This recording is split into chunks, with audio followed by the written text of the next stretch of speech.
Am descoperit un loc care s-ar putea înscrie oricând în orice timp. Experiența pe care un vizitator o trăiește este însă cât se poate de actuală. Este vorba despre un ansamblu de case istorice săsești renăscute și transformate meticulos de o familie de arhitecți în case de oaspeți, restaurant gourmet și zone de relaxare. Complexul, situat pe o stradă monument istoric din Râșnov, este un exemplu de reconversie a unei gospodării tradiționale săsești de secol XVIII într-un loc contemporan în care designul se îmbină atemporal cu istoria. Proprietatea e în familia noastră de când soția mea era mic copil. Și a fost casa noastră de vacanță o bună perioadă de timp, într-o formă anterioară față de ceea ce ați văzut voi acum. Noi am cochetat de mult cu ideea de a transforma și a pune în aplicare ideile noastre despre ce ar putea însemna transformarea unei case istorice, unei case cu puternice rădăcini, în istoria locului, în Horeca și să împărtășim gândurile astea cu cei care posibil ne vor călca pragul.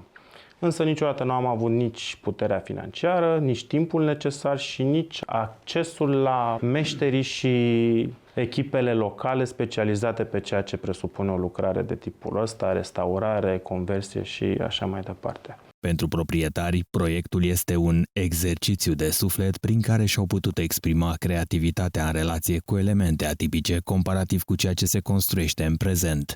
Restaurarea locației s-a desfășurat pe o perioadă de 8 luni, un timp record fiind vorba de un ansamblu de secol XVIII. Tipic pentru zona respectivă erau construite două construcții la stradă, unite de acea poartă săsească, care îți permitea accesul către incintă. În spate dependințele, un graj și câteva anexe. Noi nu ne-am propus să facem un hotel, pentru că n-ar mai fi arătat așa, probabil.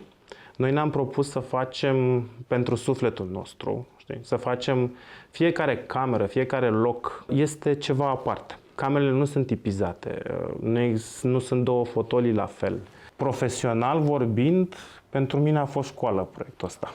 Scopul a fost punerea în valoare a tuturor elementelor originale, precum lemnul, ușile, grinzile, tavanele și picturile care datează de la 1780. Faci o decopertare, observ că zidăria care mai sus era zidărie de cărămidă, mai jos este zidărie mixtă, ai o piatră, ceea ce presupune un alt fel de tratament, un alt fel de consolidare, o altfel de hidroizolație și toate lucrurile de ordin tehnic. Mai mult decât atât, noi am meșterit, eu am pus mâna, am văzut ce înseamnă să faci o frescă. Cred că am reușit să punem în valoare ce însemna meșteșugăria, dulgheria veche, ce însemna să construiești acoperișurile, șarpantele ample și frumoase ale caselor săsești, folosind tehnica și îndemânarea oamenilor de acum 300 de ani. Avem o grindă pe care am expus-o, care fusese tencuită la un moment dat în grajd, pe care e inscripționat Mihail Roth, numele meșterului, 1807. Complexul are o structură specifică zonei, precum o fortăreață. Intrarea se face printr-o poartă de mari dimensiuni săsească. Fiind un ansamblu de case săsești despărțită de o alee de piatră cubică și înconjurată de ziduri, un oaspete aproape că nici nu poate realiza din exterior ce anume se află înăuntru.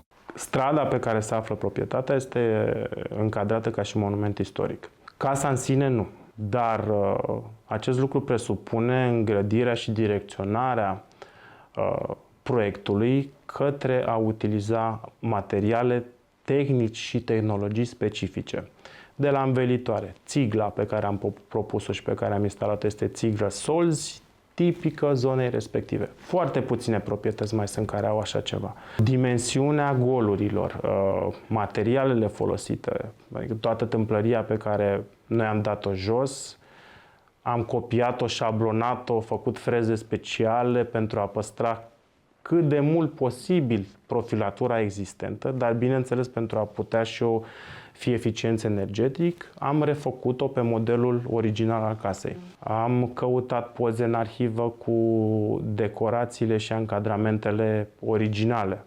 Din punctul de vedere al proiectării, dificultatea constată în funcționalizarea morfologică a spațiului definit de amprenta și volumul caselor existente. Noi am fost restricționați de spațialitatea existentă, că tot ceea ce este acolo, aia era forma, aia era volumetria. Casele inițial aveau doar parter, acoperișurile erau cu totul altceva.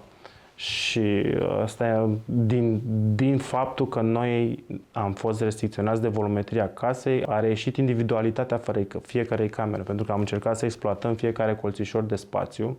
Știi? Și atunci o cameră are primul nivel aici, peste ea este nivelul 2 al altei camere și toate sunt cumva intercalate. Știi? Și de asta fiecare cameră de la 1 la 9 e diferită de cealaltă.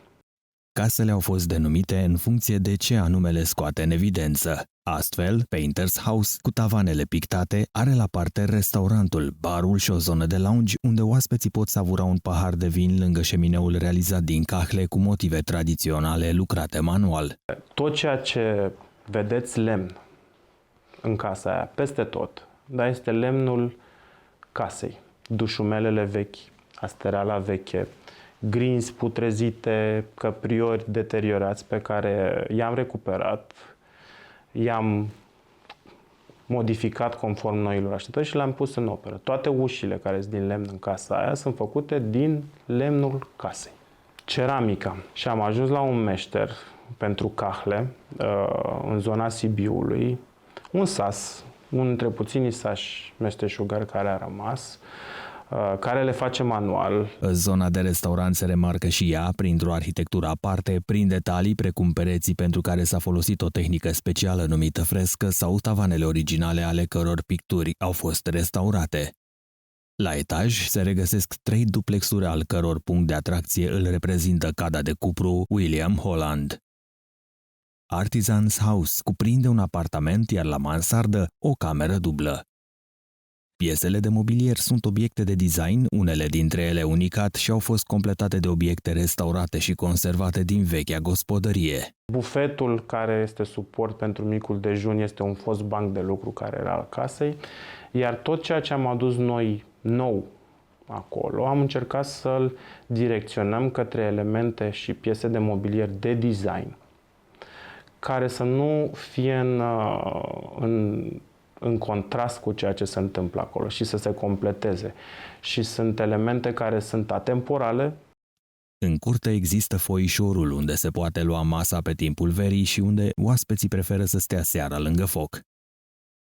Barn House este fostul grajd păstrat cu elemente specifice. La parter se găsește un lounge cu șemineu, zona de breakfast, recepția, iar la etaj sunt 4 duplexuri. Am tot evitat să avem o competiție între o piesă de design și ambientul în care... Și am încercat să creăm un balans în care una pe alta se pun în valoare și tu reușești ca și om care trăiește în spațiul ăla să te bucuri de ceea ce înseamnă istoria locului, știi? Și de istoria designului contemporan. Pe lângă lucrurile și detaliile impecabile, locul poartă amprenta istoriei, a multiculturalității, a sensului vechi ce nu se pierde. Proiectul este un exemplu cu elemente aparte, cu rezonanță în meșteșugurile tradiționale, într-un ambient contemporan.